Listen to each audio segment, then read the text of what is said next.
Just the other day, my dad and I were going out somewhere, and we had a very interesting incident that we encountered that I want to share with all my listeners today. There was a very young guy, maybe lesser than 18 years of age, that was the person was riding next to us, and suddenly he revved his engine and overtook our car, almost hitting the bonnet of the car. And my dad was driving and I was sitting next to him.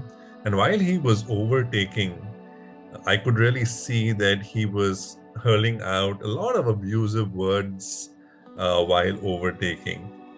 And of course, me being me, I told myself, I told my mind that this person has just come into our life for a couple of seconds, let it pass.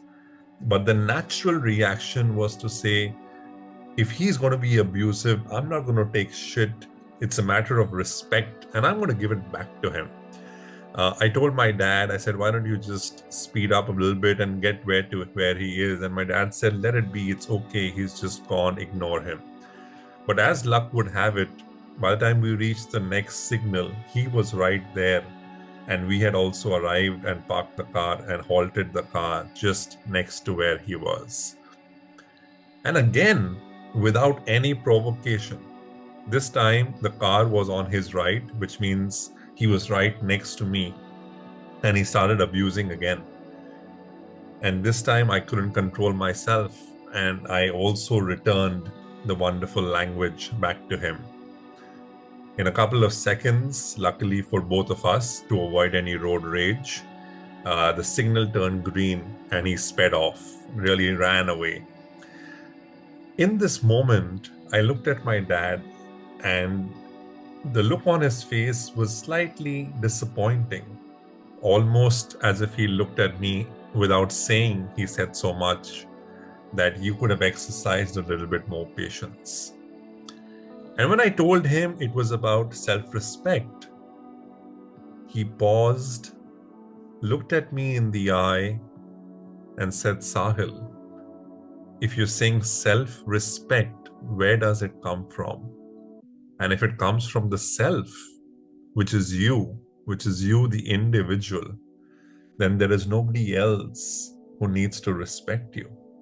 You need to respect your own self first.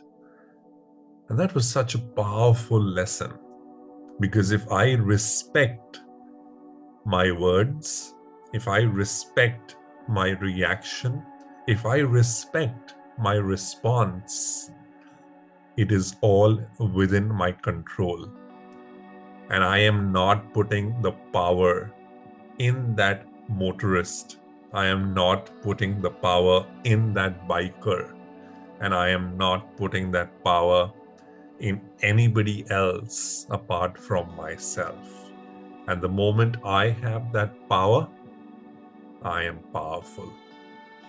A lesson worth a lifetime. Ladies and gentlemen, boys and girls, welcome to #HR Bites by Sahil Nayar. This radio show was brought to you by क्या मतलब? कुछ बातों का मतलब, कुछ मतलब की बातें, क्या मतलब?